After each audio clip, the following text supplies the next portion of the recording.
Hey guys, Ashton here again. Today we're taking a look at my top 10 niche list for fall of 2016. Before we get started, I should note that these are all fragrances that I own in my personal collection. So there may be fragrances out there that I would even like more than these, but if I haven't smelled them or don't own them, I can't really put them in here, and this is just my opinion. So if you don't really agree with it, I apologize, but this is legitimately what I'm going to be wearing the most in fall from my niche list. We'll start with a couple of honorable mentions. First off is Histoires de Parfums, $18.99, Hemingway. So this one gets a lot of comparison to Spice Bomb, and there are a lot of similarities, especially when you first spray it on, that very first initial blast. It smells pretty close. This one does branch off more as it develops. I think it's a really nice scent. It's got a juniper, cinnamon, and also a little bit of vanilla as it dries down to give it a little bit of sweetness. It's a nice scent, but it just barely did not crack my top 10.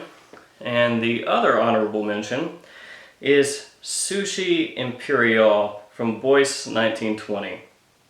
So you would think with the name that this might have like a funky fish smell or even like a sushi note or something like that.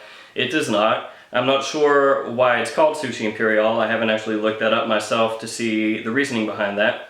But this is more of like a citrus spicy scent, leaning more toward the spice. It's got star anise in there. It's got some orange, nutmeg, cinnamon, and the first blast that you get, I mean, it does have some citrus, but it is mainly that the spice that you pick up in this, and it stays that way for most of the way through.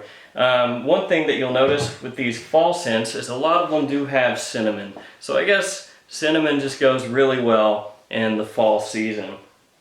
So without further ado, let's go ahead and crack into the top 10. The first scent is from the house of Bond No. 9. I actually own probably like 24, 25 Bonds, but most of the ones that I have are better suited for spring and summer. So this one, in my opinion, is one of the ones that works really well, especially in fall, and could be used in winter as well. And that is I Love New York for All by Bond No. 9. So this is gourmand the whole way through. It's got almost a Nutella vibe, and that really lasts for most of the way. It also has cocoa, coffee, vanilla, just almost any gourmandish note that you can think of is thrown up into this one. Maybe not a great choice of words. But this is a really, really nice fragrance. It projects really well, lasts for a long time, and is a high quality one. A couple of Bond No. 9 scents, you know, they have like a screechy, synthetic, kind of funky smell going on. That is not one of them. Number 9 is from the house of Frapin, and that is 1270. So this one has a big blast of like a honeyed pineapple note off the top. It's really nice, and this has like a dried fruit smell that goes all the way through. So this is really a sweet scent. There's even more vanilla in the dry down, and there are some woods as well, but they're pretty muted. The main players here are that honey, pineapple, fruits, vanillas, just a really nice sweet scent that goes along really well with this time of year. Only negative on this is the sillage is not great, and the longevity also not so great, especially for an EDP that's fairly expensive. Number 8 is from the house of Christian Dior, and it is Cuir Cannage. So some people might say that this does not count as a niche because Christian Dior is technically a designer, but I count his exclusives line as niche fragrances. So Bois d'Argent meets all those I consider niche. And I know that Tom Ford, you know, some people will consider Private Blend niche and some won't, but whatever.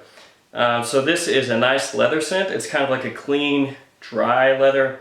It has iris in there. It also has more florals, but iris is the main player. It is a really nice leather. I don't find it dirty at all. Very well blended, very high quality. So this is one of the leathers that I really reach for in the fall time, just because it's a little unique as well. It's not, you know, Tuscan leather or Godolphin or something like that.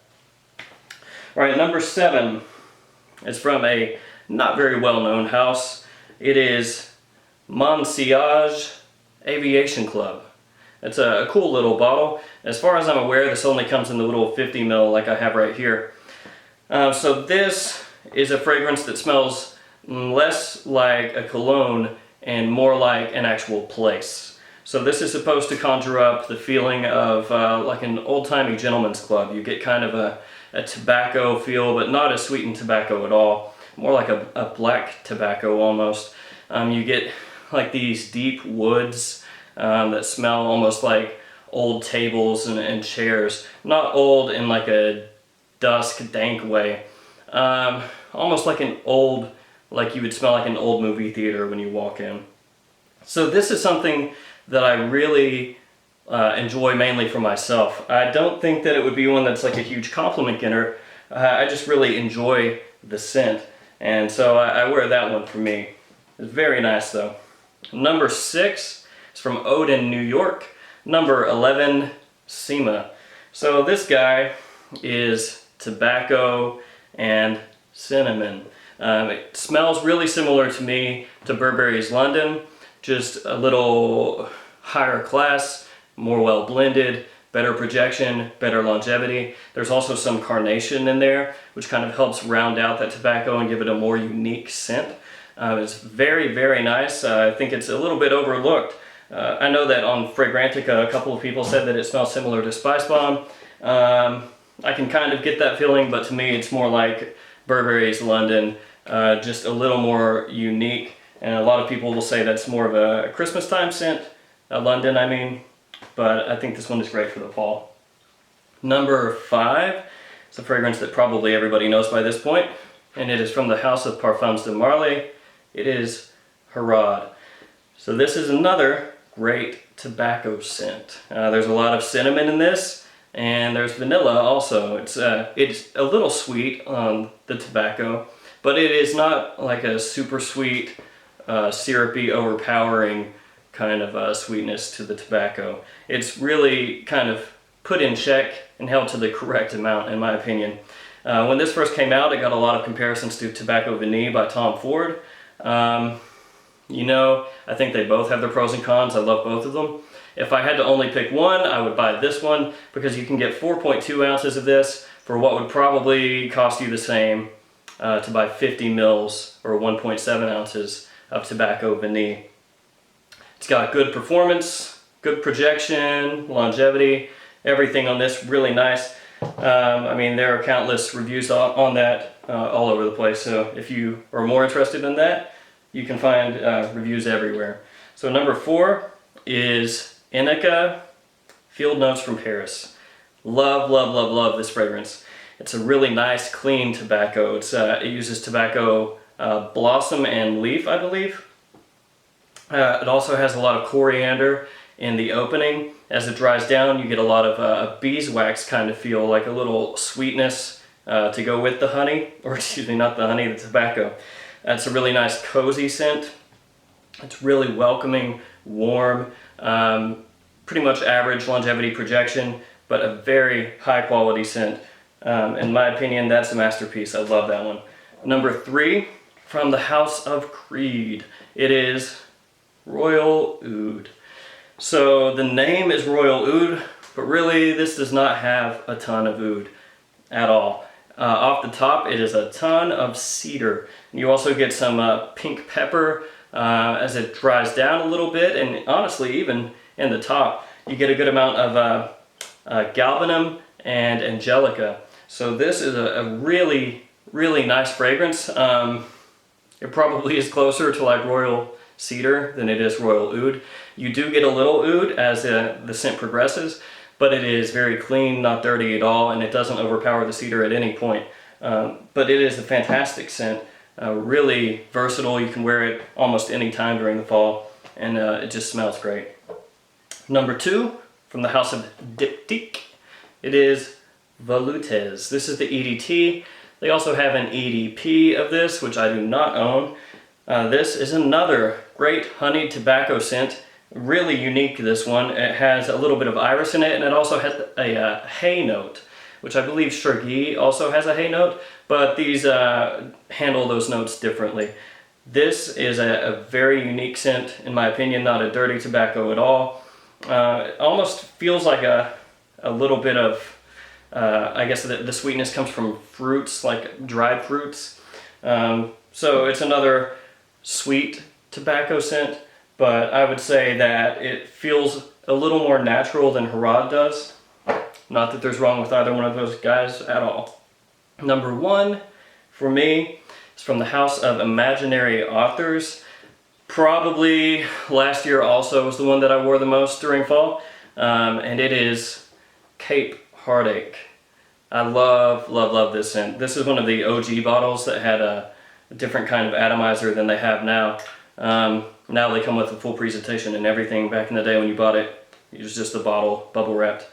But this guy is fantastic. It has fir, pine, hemlock, vanilla, strawberry, and then a fictitious note or an imaginary note of old growth and mountain fog.